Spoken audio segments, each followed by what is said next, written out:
3 طرق مختلفة بنطق بيهم الاي دي لما بتيجي في نهاية أي كلمة. ما ينفعش بأي حال من الأحوال إني أنطق كل الكلمات اللي بتنتهي بإي دي بنفس الطريقة.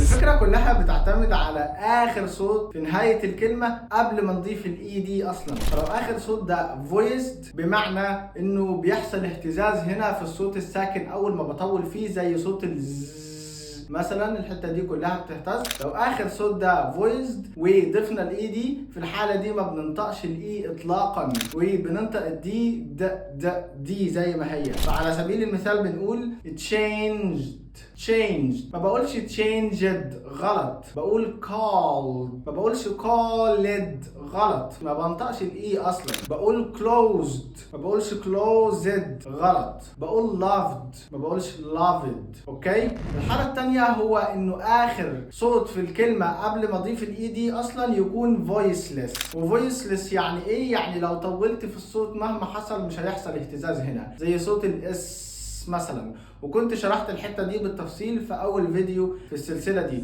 فلو اخر صوت بقى فويسلس وضفنا الاي دي، في الحاله دي برضو بحذف الاي، ما بنطقهاش اطلاقا، بكتبها بس. بقلب الدي اخليها تي، فبقول worked watched asked. ما بقولش worked غلط، watched غلط، asked غلط، كل النطق ده غلط. بقول worked watched asked.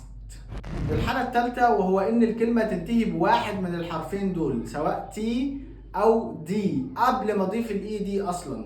ففي الحالة دي هي الحالة الوحيدة اللي بنطق فيها حرف الإي، فبقول needed ed دي بقت موجودة في الحالة الأخيرة دي بس. بقول needed admitted visited avoided وهكذا. وعشان ما تتلخبطش وتقعد تفكر ازاي هعرف اذا كان اخر صوت في الكلمة voiced ولا voiceless، فانا هسيب لك صورة هنا فيها كل الاصوات الvoiced والvoiceless. لو حسيت ان الفيديو ده فادك شاركه مع كل اصحابك. اشوفكم على خير، والسلام عليكم ورحمة الله وبركاته.